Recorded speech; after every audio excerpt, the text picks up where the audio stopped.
You are always the one people call when everything is falling apart. But when you are falling apart, suddenly everyone is busy. That kind of loneliness can break something in a woman. Because the thing is, you are not selfish.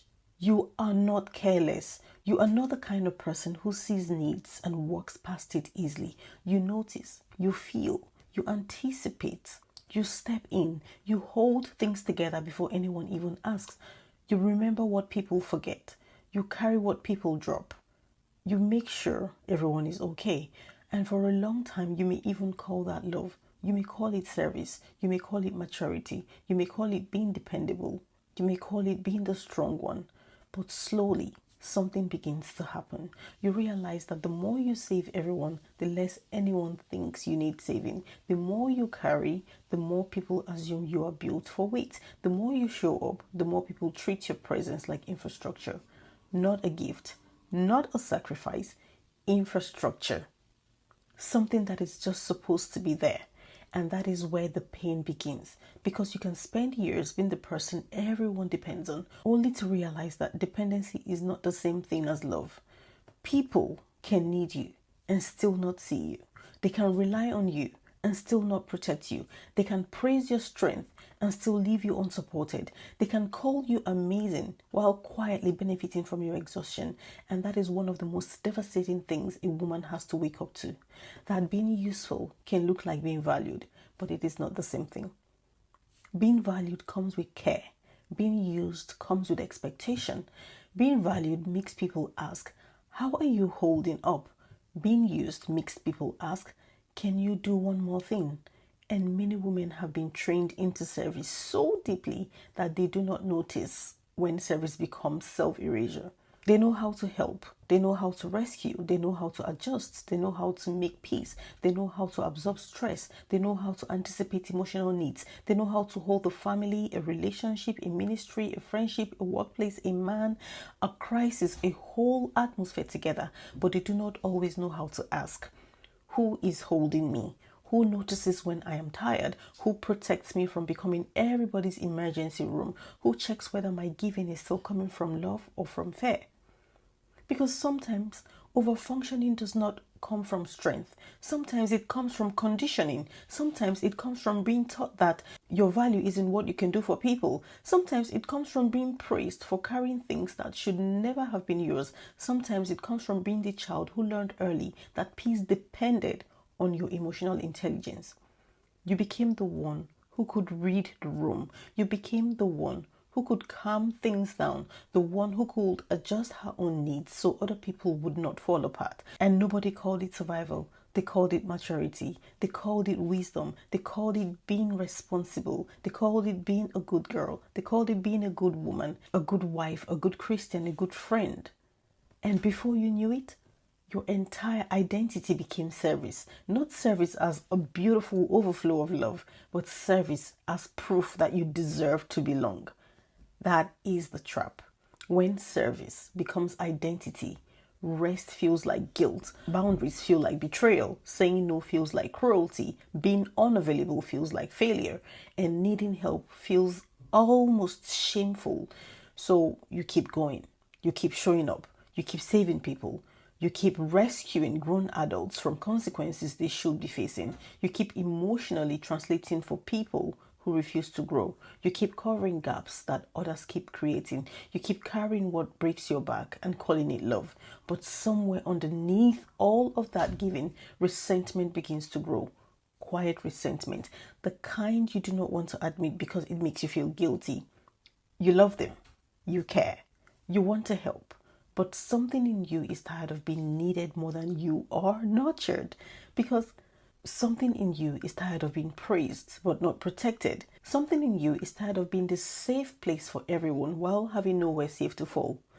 And that resentment is not proof that you are bad. It is information.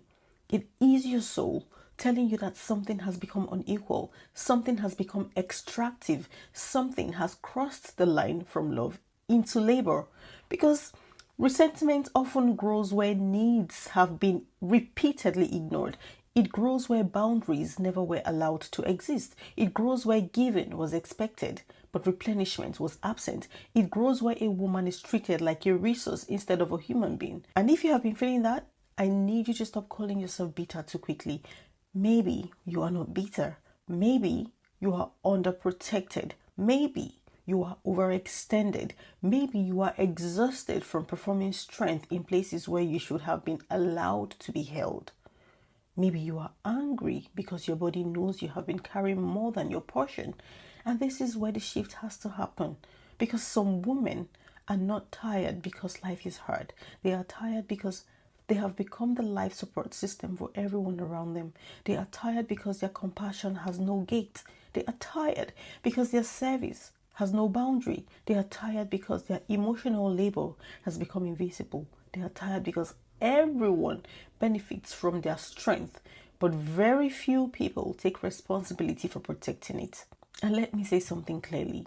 You are not called to save everyone. You are not called to become the place where everybody's responsibility comes to rest. You are not called to become a substitute for other people's accountability. You are not called to keep rescuing people from the consequences of patterns they refuse to change. You are not called to destroy yourself so other people can keep calling you loving. That is not love. That is depletion with a spiritual name.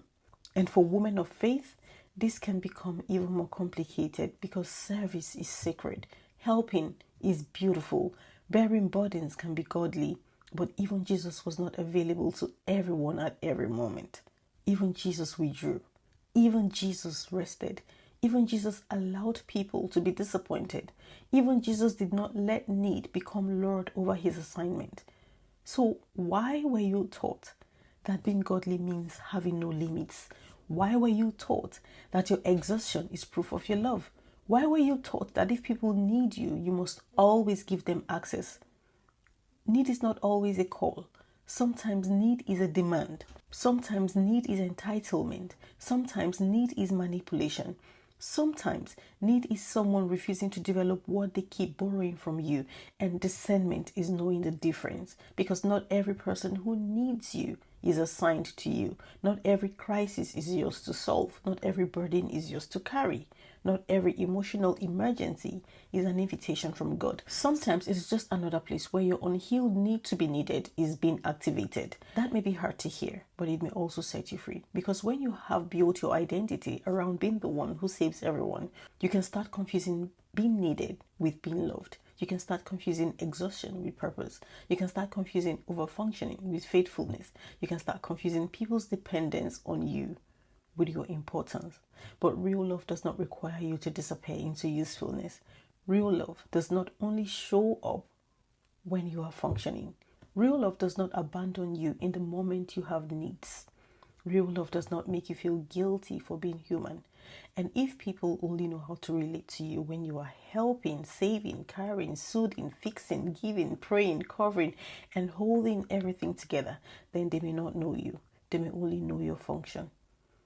And you are more than your function. You are not just the strong one. You are not just the helper. You are not just the understanding one. You are not just the dependable one. You are not just the woman who always figures it out. You are a person, a soul, a life, a body that gets tired, a heart that needs tenderness, a mind that needs peace, a spirit that needs room to breathe. You are allowed to be protected too. You are allowed to be poured into too. You are allowed to ask whether your service is still love or whether it has become self-abandonment in motion.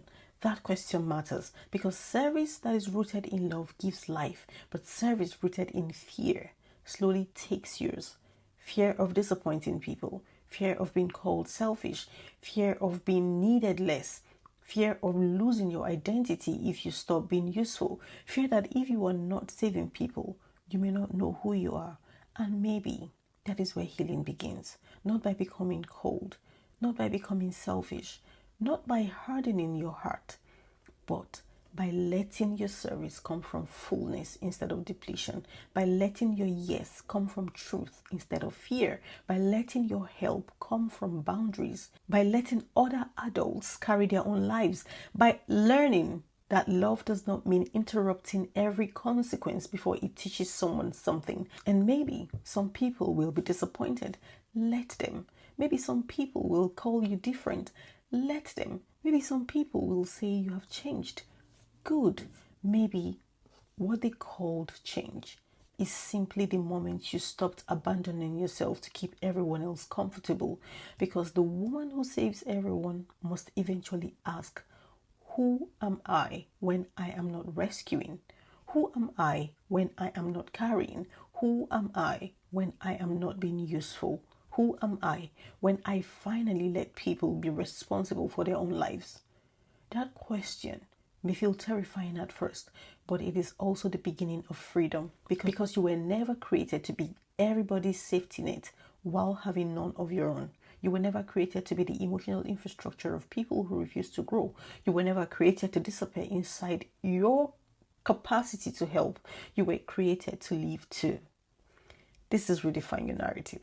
And maybe the narrative you need to redefine is this: I can love people deeply without becoming the place where their responsibility goes to die. God bless you.